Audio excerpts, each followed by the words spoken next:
Welcome back to the Red River Horror Podcast. This is episode 30. I am your host, Joe Zakreski, joined by RedRiverHorror.com founder Eddie Caiazzo, and we have a special guest today, director Martin Guigui. Hey! Hey, Martin, thanks for joining us. Ed, how are you? Joe, I'm doing well, and Martin, thank you so much for doing this again. It's important to note for our listeners, we got the storm of the century, no pun intended. Yeah. And that had nothing to do with, Martin and I were on time. So first of all, we're here to promote the film Paradise Cove. All right? Yes. That's out now. So Martin and I had a great conversation, spoke for an hour, and, it was after I was done shoveling, so it was kind of nice. I was like, oh, this is awesome, right? Well, that conversation is now gone into the ether. So episode 30 is being redone. Yes. Because of my incompetence during the storm of the century. But don't beat yourself up. Yeah, well, But Eddie, I think the listeners should know that there was a hacker, and there's probably a bootleg version out there somewhere. So watch for that. Oh, okay. someone's bootlegging. Bootlegging the Red River Horror Podcast. So Joe, I'm doing well. Awesome. We're going to miss out on some great stories that Martin and I talked about his foray into filmmaking, going cross country, and what brought him to Paradise Cove. Mm-hmm. So let's just kick it off. Again, the film is out now, video on demand, all the different places that you can stream films from. Mena Suvari is in it, one of our favorites from the 90s and 2000s, of course, in American Beauty, American Pie, but there's some other great actors in it as well. Martin is the director. Mm-hmm. So to kick it off, Martin, what can you tell us about the brand new film, Paradise Cove? And I'm going to say that last interview that nobody can hear, that's only available in a bootleg, was just a rehearsal. I'm going to say this is the actual take. So action. I can recreate a little bit of what we talked about. Only, as I said, it'll only be better because we will enjoy that much more, the three of us now. And for those of you also out there who can't necessarily see this, just know that if you hear, if me say a bad joke and then you hear a little drum riff, it's because there's a couple drum sets in the room. Yep. So I when I was 20 years old, I jumped in. I was kind of a combination of hitchhiking and jumped in a car, and I got a gig working for a documentary that was being made by MTV, and we made it across the country, capturing great rock and roll bands from like Cleveland, Ohio, all the way through Des Moines and Lincoln, Nebraska. I landed in Reno, then we got to San Francisco, Santa Cruz, made our way down the West Coast, and boom, Paradise Cove. That was my first experience in the LA County area. It was, Zuma Beach and like this incredible place of just zen and peaceful frequencies. Little did I know that, a couple decades later, boom, I was going to be back there again, only this time it was going to be horrifying to an extent, but not necessarily. I mean, I'll say that it's this script, when it landed, I mean, when you see a title, Paradise Cove, it's kind of like you're intrigued by it. And so I didn't know if it was going to be, like a high school beach musical or what, right? Which is not a bad idea. Maybe we should do the Paradise Cove High School Beach zombie musical version. If you need a PA, Joe and I are available. Yeah. We are ready to rock if you need production assistance for that. Totally in. I need more than that. You guys are in. we can tag team directing this one. Yes. Paradise Cove. Zombie beach party. In any event, I the first few pages of the script, and and I don't think I'm ruining anything for the listeners, but to have a story that kind of throws you back to the thrillers of the 80s and 90s, the psychological thrillers that have like some horror elements in it, to me was intriguing because I like films. I love films that can't be defined genre-wise. And those are the ones that make you think, okay, what is this? Is this a horror or is it not a horror? Is this a thriller or is it not a thriller? And I love that sort of gray area that the story in Paradise Cove goes in and out of, because it's about this couple. They're trying to make a baby. nothing better in life. And they're in Paradise Cove. And, as the movie says, you can't beat this view. Yeah. And then, boom, there's this, ex-starlet living under the house. She's sexy, she's intriguing, she's mysterious. And it's kind of like a cross between, Pacific Heights meets Fatal Attraction, if you will. Mm-hmm. And so I fell in love with it from the get-go, and I was like, I'm in.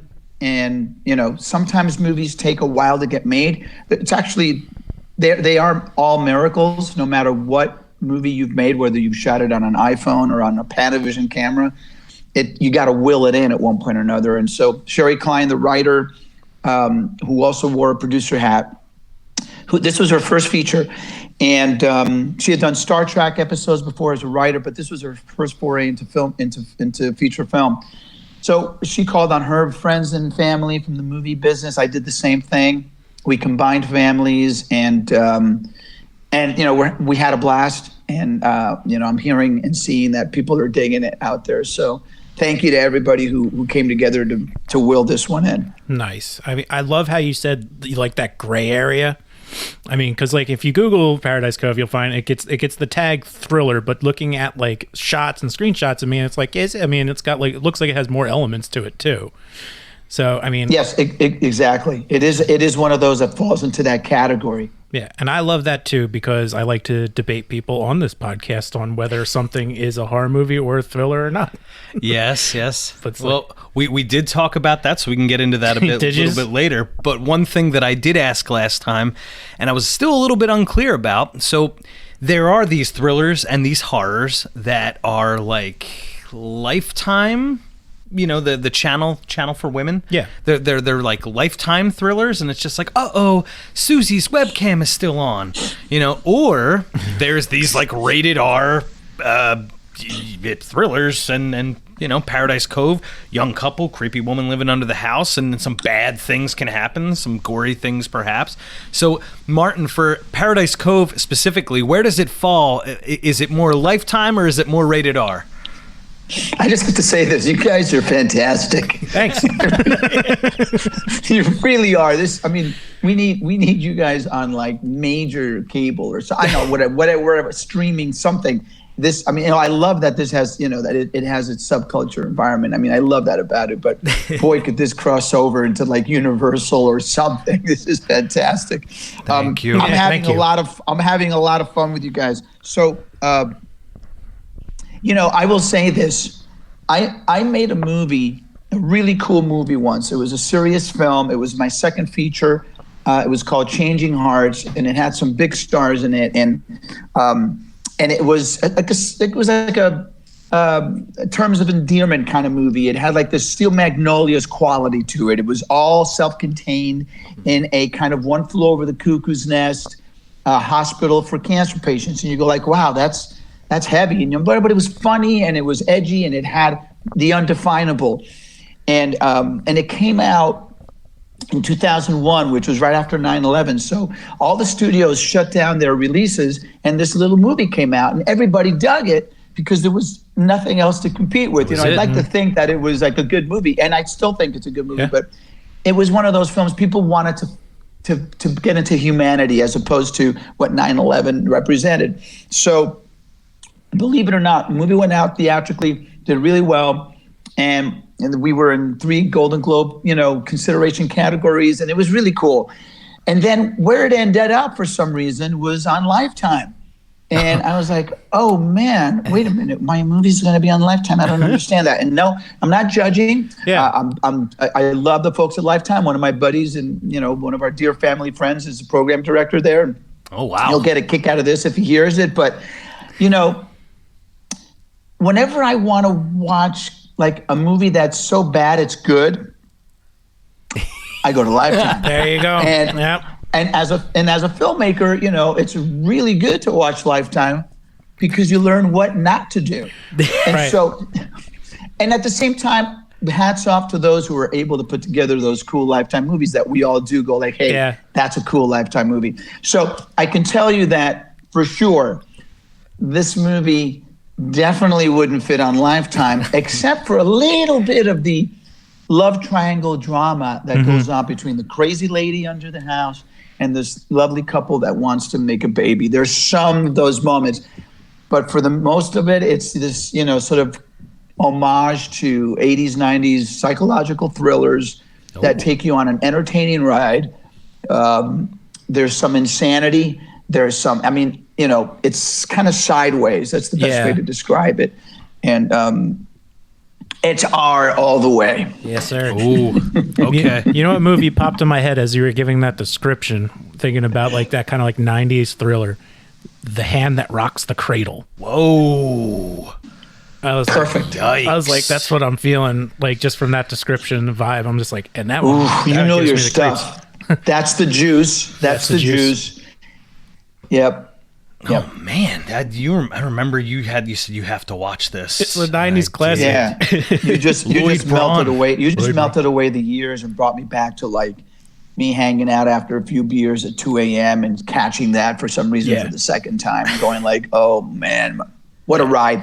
Well, that's like, I bow to that one, man. And I do to other ones that, are sort of, this one is so quirky sometimes that it could take you to the like the Blue Velvet David Lynch place a little bit, Yes. It can get like that, It has a little bit of that blowout De Palma stuff in it. Like it. It's an homage, Yeah. And we did it also with our cinematographer Massimo Zeri, who's worked with everybody, including Fellini. I mean, he's been around a long time, and I've done a bunch of movies with him. I learned a lot from him. He brought that formula, which is that it's what you can't see and what you don't know that creates tone in psychological thrillers. Because you're planting seeds, you're doing things and undoing them and then doing them back. And, that kind of melodrama shoved into the tone of a psychological thriller with elements of horror is what makes it sort of a little bit undefinable. There's no rhyme or reason to that genre that we're talking about that we love, which is the undefinable genre. I mean, the things that the character of Bree living under the house does, played by Kristin Bauer, is you just don't know. You don't know what you're getting. You don't know what's going to happen. You think she's going to be just fine sometimes. And it's not bipolarity. It's just this, it's borderline psychotic insanity, but there's a reason for it that makes sense. And that's why you're interested. And you're almost kind of, those movies where you're rooting for the crazy person for some stupid reason? Yes. Yeah, that's what this is. Like, you don't want her to get caught or you want her to keep going, keep coming up with crazy shit to do. That is interesting. So there is a bit of that, which is very interesting. I just said interesting twice, and that was stupid. But we're talking about the film Paradise Cove with the director Martin Guigui, and I wanted to bring some of the other actors in. Todd Grinnell and Mena Suvari, they play the young couple, and the crazy person living under the house, Kristin Bauer Van Straten, she plays Bree. And Martin, one of the things that does scare me in films like Paradise Cove, and I guess we don't want to give away any spoilers. The film is fresh. It's just out right now for you to watch. But that moment where I'm guessing that this happens, and I can't wait to see it, where Bree is just standing in the room with the unsuspecting couple. Maybe there's a shot that, they're in bed sleeping or something, and then the camera pulls back and there's Bree standing there. Is like, how many moments like that are in Paradise Cove? Incidentally, don't ever apologize about saying interesting twice, because whenever you say interesting twice, it cancels it out. Oh, okay, good. So you're good. That's a great question, because we've all felt, it doesn't matter who you are, we've always had this kind of, we're born with the neuroses of having to look over your shoulder. Did I just hear that? Is somebody in my room? Is somebody in my car? What was that? Was that a shadow? Was that real? Is that somebody? What did I just hear? Whether it's the middle of the night, the middle of the day, especially when you're alone. And so that plays into this because it's self-contained. I'm really attracted to self-contained environment films because it accentuates the character-driven elements. And it really allows us to peek into the human condition because everything gets slowed down when you're in a self-contained environment. This all takes place in a house. Incidentally, this is based on a true story. Sherry Klein, who wrote it, the writer, she based this entirely on a true story of something that actually happened in Malibu over the last few years. It happened during the time where Malibu was suffering from the fires. And Sherry lives in Malibu. We shot in her house. Oh, nice. Independent film, right? Yeah. I mean, they were like, we've got to find a house in Malibu to shoot in or something that looks like Malibu. Well, I live in Malibu, she said, and I have a house there. Ding, ding, ding, ding, ding, ding, ding, ding. Cancel the location scout, save some money. Right. And that really helped us with the city of Malibu because the city of Malibu has a really funny sign. If you haven't seen it, and if you haven't driven through Malibu, there's a sign in Malibu that says, "Welcome to Malibu. Please enjoy it and then leave." And that's a true sign. And it's because they are a very tight-knit community. For those of you who may not know this, the population of Malibu is 12,000, and it's been that way for a long time. It has not been overexploited in that regard in terms of population. So this story, tight, it's quiet. I mean, it's deafening silence in Malibu. All you hear is the ocean when you live there or when you're hanging out there. It's very peaceful. So for there to be like this intrusion or something psychological going on that doesn't necessarily imply explosions and those type of disturbances, it's all psychological. It's a chess match, right? And Kristin, Mena Suvari and Todd Grinnell really came together as an ensemble cast. If you like those actors separately, you're going to love them together. And you never know what you're getting as a director, right? You're hoping that everybody's going to get along. And so all I can say is that not only did they get along as individuals off camera, but when that camera was on, they turned it on. And Mena, who's a really fascinating individual, she's a deep person. She believes she's really spiritual. She's very into frequencies of life and the energy that you feel in life anyway. So that played perfect into this, into the concept of somebody being in the room while you're making love to your husband. Those kind of moments, yes, they do happen quite often because the character of Bree, and I'm not giving much away, you'll eventually find out in the story that she really knows that house better than they do because they just bought it. Right. And they found out that it had been burned down and they got to fix it. And so now there are all these new channels and canals and avenues, doors and windows that are unprotected. When you're rebuilding a house, all rules are broken. So that's really what it's about. It's about sort of that there are no rules. And we applied that on set. There was a realism. We used the script as a map, which is stylistically how I like to operate with creativity and be open to all possibilities, because then you get timeless magic and you get things that happen that are authentic.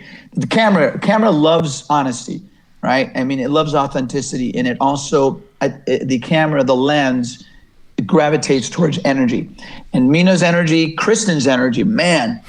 I mean, I will tell you that in this movie, and I'm not giving anything away, with or without clothes on, she is extraordinary as her energy, what she brings to her eyes, to her voice, to her movements. And incidentally, there's a little homage in the movie to Psycho, but with a big twist on it. And you might have seen it in the trailer or the teaser. I was going to say it's in the trailer. Some of it, not the payoff. And what happens in that shower is so, and I can't find the words. I can't find the words for it, because even all of us on set, when we were shooting the shower scene, which was an afterthought, it wasn't in the script originally. I wanted the stakes to go up. So I said to Sherry, the writer, hey, let's up the stakes. We need something crazy, like beyond and, fantasy, but it's real. And the audience has to wonder if it's real or if it isn't. Mm-hmm. When we shot it, after I said, cut, everybody on the set, the crew, everyone, including the actors, they were like, Yeah, it's just everyone just. That's when we knew we had that. We had to take chances, right? I love being fearless on set, because then you can, and you'll see that in the movie, that there are moments where something happens that you wouldn't expect to happen, and most of those were created on the spot, and we all collaboratively came up with that stuff. And hey, we just happen to have a crew, a camera, and some sound gear, so might as well shoot these ridiculous, crazy ideas. Definitely. I mean, I absolutely really enjoy hearing something like that, because this is episode 30 of our show, and we've had the pleasure of getting to speak with some writers and directors, and like one writer that really stuck out to me was when we talked with Daniel Farrens, because he was so young, how they just took his script and like just did whatever they wanted to it, and just hearing you collaborating with the writer, having like a relationship, being like, hey, let's up the game, working together. It's a refreshing thing to hear. And it's one of the things that can make filmmaking so much fun. I will tell you that I love that you said that, and that's really important for filmmakers out there, no matter how many movies you've made or haven't made. The key to enjoying the journey, because life is too short otherwise, is to be open. You have to be open to whatever is best for the movie. The writer doesn't know what's best. The director doesn't know what's best. The producers don't know what's best. Even the actors don't know. We have to be open to listening. And this is a little bit esoteric, but it does work in the creative world, because this is how songs are written. This is how art is painted. You're channeling. And the movie is an abstract art form until it becomes concrete and carried to the theater, or you can actually, even when you're watching it, it's still an abstract experience, meaning that it is organic to emotions, to spirituality, to intellect, and even physicality. It takes 4 elements that we're made of as human beings, puts it into one art form. So the movie, while you're making the film, especially while you're editing it, which is the final rewrite, you have to listen, so to speak, or feel. What is it the movie wants? That's all that matters. Whatever's best for this film and this story is going to be best for an audience, first of all, and then for everybody else, so that we can look back on it years later and go like, hey, you know what? That's pretty cool. It stands the test of time. Well, taking a step away from the creativity of it, obviously, if you're behind a camera, if you're directing, if you're writing, if you're acting, that's a form of art. That's your art form. That's what goes into making the film. When you have something like Paradise Cove going straight to video on demand, straight to streaming, I'm sure it's in some theaters, but I'm saying it's not like the wide, big theatrical release. Where would you put that on the range from indie to independent to major motion picture? So I think that's the 3. It's like indie is an extremely low budget, something that Joe and I would make on our phones. Independent, there is some financing behind it, and it might see some theatrical release, and then of course the wide release. What is Paradise Cove on that spectrum, and then what is the goal for the film now that it's made? I love the way you define those categories. Independent film for sure, because it was made on a tight budget, but respectable enough to get the movie made true to the intent of the vision of the writer. And it would have seen, might have seen 300 screens or so. So it was going to start crossing over. However, because of COVID regulations and the era that we're in, the producer writer Sherry Klein opted to, because of the offers that the movie got, she opted to just get the movie out and let people enjoy it, move on to her next project. So it falls again kind of in that, I hate to say it, not gray area, but it falls between the cracks in distribution and in categorizing it.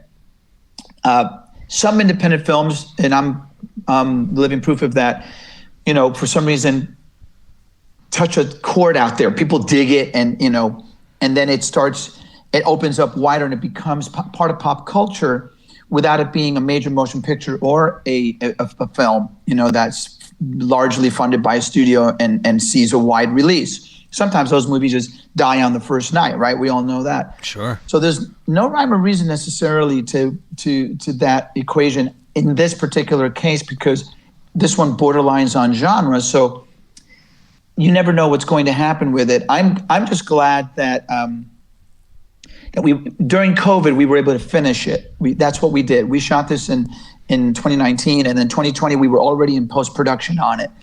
And it was tough not to be in a room, having to edit Zoom and things of that nature, and audio also, the team, having to work from home and whatnot.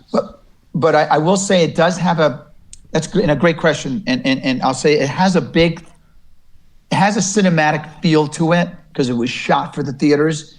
So when you watch it at home, it'll be that type of movie. It has that big, even though it's self-contained, it has a wide sort of panoramic feel to it. Plus, we're in Malibu, right? I got to tell you, it did suck to shoot in Malibu.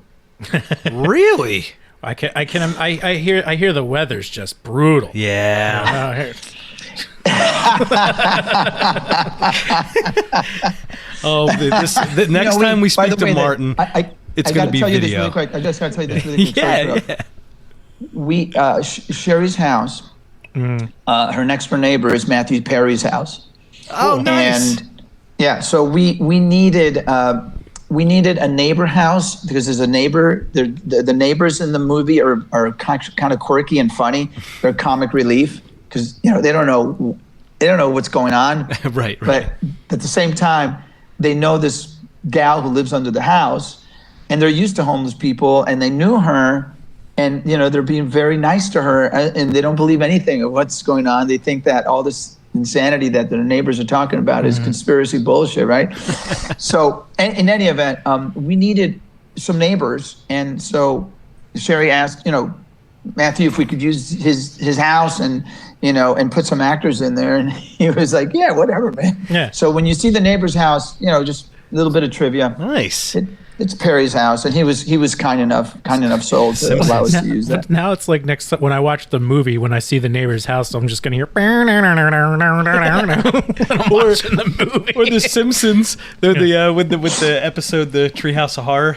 Could I be any more of a house? Yes. Right. And and all I can think of is Matthew Perry calling the cops and saying, "Hey, there's somebody under my freaking house." That's funny. In Beverly Hills 90210, back in the day, when I was younger, I was obviously into it for other reasons, but Matthew Perry was on that show in like the first or second season, like really early, and he was Brandon, Jason Priestley's like friend, but he was a bad influence, and he had like the cool car or whatever. Okay. The thing is, Matthew Perry was probably like 30. And he was playing like this high school kid that's a bad influence on Jason Priestley. So just since we're already on a Matthew Perry sidebar, Matthew Perry tidbits. Yeah. But we're speaking about the film Paradise. Which is, by the way, when you're looking for him, if you can't find him, just look at the sidebar. Yeah.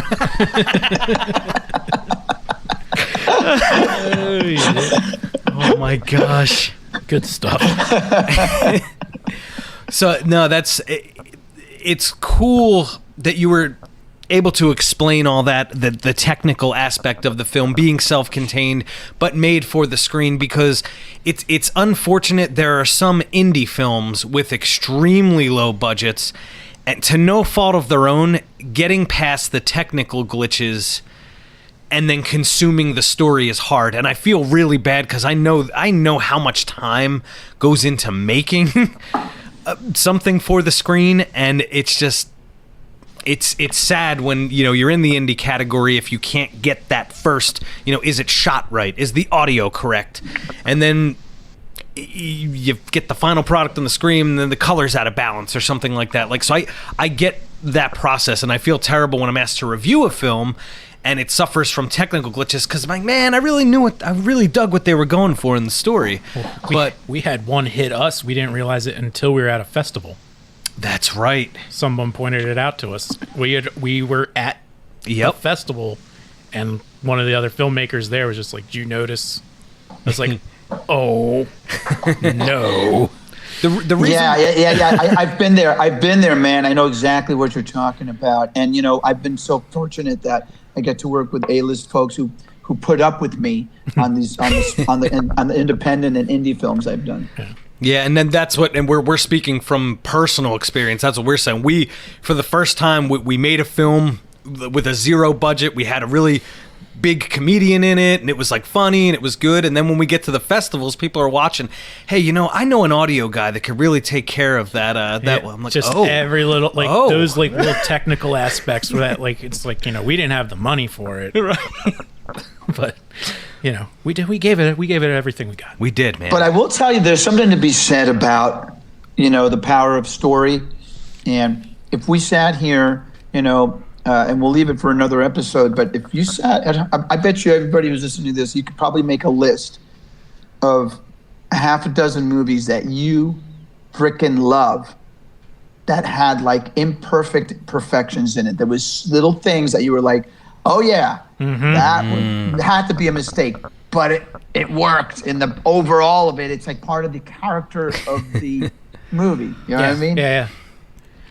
But our movie, not Paradise Cove. Paradise Cove is beautifully shot on a beautiful coast, which we are in the middle of. I don't even know how many inches of snow we got. Yeah, but so like, what a cool location to direct something like that, where you just have all those visuals, just all that scenery to like build around, like between scenes. Like, I got to tell you, man, I'm sitting in between shots. Usually, I'll check my phone or go for a walk or go to the craft services and eat stupid food or whatever it is, right? Or having a cool conversation with someone while you're waiting for the next scene to be set up and makeup in here and all that stuff. In this particular case on Paradise Cove, we're shooting on Malibu coastline. My assistant director and the PAs had to come to me sometimes 2 or 3 times to say, hey, Guigui, they're ready for you. And I'd be like, huh? What are you talking about, man? I'm just chilling, man. Yeah. I'm just hanging out, just watching, every 7th wave seems to be a bigger wave. If I was a surfer, that'd be my wave. Yeah. Things like that. Now, I will tell you this, for those of you who are curious who are into technical stuff about movie making. So we also recreated this house on a separate soundstage at a place called Thunder Studios. They are an awesome facility in Long Beach. Roderick David was one of our exec producers. He owns the joint. And this place is, anyway, we rebuilt the house to scale. Wow. Oh, man. It was shocking to Sherry when our writer producer, walked onto the set. Her house. Her house on the set. I mean, and she was really meticulous. Like she made sure that the art director would put the exact same doorknobs. They went to Home Depot and found the same exact everything. Wow. And we did that because of 2 reasons. One is when you're shooting in Malibu or anywhere near the ocean, you're always going to hear the ocean. And you're going to hear ocean sounds, and you're not going to be able to control those later in post-production. Even though I like wild sound and I like what's called practical locations because there's something, again, I'm into realism, right? Mm-hmm. So, but just know that when you're watching the movie, we can't tell the difference. However, now you know that the scenes that were very quiet, there's quiet dialogue or there's action, were all done on a set in a recreated house of Malibu. But there is nothing like Malibu, right? You can't recreate the water and the ocean scenes. That's all real. Mm-hmm. Everything that you see, the actors were so brave, man. They jumped in there. The water was cold. We shot in believe it or not, in April. This is going to sound like a spoiled brat from Malibu, and I don't live in Malibu. Right? The water was cold in Malibu. Boo-hoo. Oh, was it 80 degrees that day, the water temperature? That's right. Well, we're speaking with Martin Guigui, director of Paradise Cove. And I'll tell you this, you want the opposites. President's Day weekend coming up or whatever. This comes out on President's Day. Yeah, it does. And traditionally over here on the East Coast, specifically the Jersey Shore, is what we call the polar bear plunge. Where a bunch of people jump into the Atlantic, when it's 20 degrees out. So I did that. I did it too. So how was your experience? Once was enough. Yes, it is. That's a one and done thing. And I will tell you this, I did it with some beers in me at midnight with a few friends of mine, and it was a girl that I was like really liked. And then after I came out of the water, all I wanted to do is just go home. Yeah. And go get in a hot shower and a hot tub, Man, that is definitely one way. If your life really sucks, or if your life is really great, I'm talking about extremes, just do the polar jump. Just do it. Yeah. Oh. Do it because it'll bring you back to reality no matter what. It's a very humbling experience. And I did the same thing in preparation, had some, some liquid courage, some warmth. And I'm telling you, my goal was I'm going to run in and run out. And immediately, as soon as my bare feet hit that freezing cold water, I woke up, sobered up, dove in, and came out and was like, what have I just done to myself? So that's why there's no life on Pluto. Right, exactly. It's too freaking cold. So what I gotta ask, what was the water temperature then in the Pacific in April of 2019? In somewhere in the 55 to 68 range. That's cold. That's still chilly. With an ocean breeze. Yeah, but that's still cold. Yeah. And I'll tell you, the actors were really, they were into it for whatever, and we shot at night. The fight scene in the water is at night, and we had stunt coordinators, we had stunt people, and they didn't, the actors didn't want to stunt. They want to go for it? They wanted to do it. They wanted to go for it. Nice. And I was like, man, I'm glad this is because we saved that for last. I'm glad it's the end of the shoot because I didn't want to lose actors to colds or anything of that nature. And being in Malibu is a trip. It really is. I mean, we have the guy, and I'll just say this so you can watch for it in the movie. There's a guy who plays a homeless guy in the film who eventually becomes, a not nice guy. And he was standing on the corner of the Pacific Coast Highway and the road that leads to this house, the Paradise Cove house. He was standing on that corner, just waiting for us to shoot a scene. We were getting the car ready, the cameras, it was the opening moment in the movie. So when you see this and you see the homeless guy on the corner of the Pacific Coast Highway for Paradise Cove, this is what happened. This is what really happened. He was waiting for us, and we had about 20-minute wait.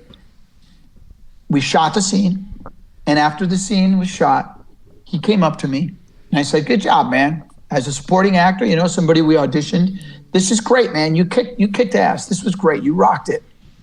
And he said, hey, man, what should I do with this? And he opened his hand, and he had a pile of cash in his hand. And I said, what do you mean? What should you do? I said, it looks great. It was just, Congrats. God bless you, whatever. He goes, no, man, you don't understand. While I was waiting for you guys to shoot the scene, cars that were driving by, residents in Malibu, they were all giving me money. and I said, and I'm thinking, didn't you tell them, you're an actor in a movie? And he said, I told them I was playing a homeless guy in a movie, but they didn't believe me. And in 20 minutes, I got like $72. And I was like, I said, God bless you, man. Buy everybody these some days, pizza or something. So that's what you get when you shoot in Malibu. Right? That's instant awesome. Investors. Do you think doing a scene like that was the last scene you guys shot? Just that being the last scene, definitely everybody's riding on a higher energy because it's this is it, and we're gonna finish strong. And especially if you're gonna do a fight scene in the water, did you make that in advance, being this is how we finish? Great question, man. There's a behind the scenes video out there. If you guys can look it up, just Paradise Cove behind the scenes, it'll come up. And it specifically shows how we designed it and how we did that. It's pretty wild. It really is cool because, you're in Malibu. Yeah. And you're hoping that, we need lights, you need trucks, you need all these things. And the neighborhood does not want that. And they gave us permits to shoot and all that, but you have a certain amount of time. And you're in the real ocean, and all I'm thinking about is, please be safe. Yeah. I don't want to be on the news, the word. So it's that's all I'm thinking about. Do we really need this scene? I kept saying to the writer. But thank God it all worked out. Mm-hmm. Well, with respect to Martin's time, I think we're going to wrap up episode 30 because I'm tired of hearing about how great Malibu is as I have to shovel snow or slip on ice for like the third time in the last week. Yeah. Well, I mean, this was meant to be, even though the first one was deleted. I wasn't there for it. You weren't. And I'm here for it this time. So, I mean, it's been an absolute pleasure getting to speak with you, Martin. And I really appreciate you coming on our show. Thank you so much for that. The feeling is mutual. No, this is the official episode. Yes. This is the official one. Episode 30 in the books. Again, if you have any ideas, you want to run by us here at Red River Horror, it's redriverhorror@gmail.com. Go see Paradise Cove. Go just open up Google Paradise Cove. What'll first come up is, the actual place that's awesome. Mm-hmm. But, maybe type in movie there so you can find it. Oh, and we'll blast you with the trailer. Yes, and remember, it's undefinable. It is undefinable. I was going in psychological thriller with horror elements, but yes, it is undefinable. Mm-hmm. And of course, I'm your host, Joe Zakreski. This has been episode number 30. You can find me at Red River Joe on Twitter. And remember to keep traveling those channels of fear.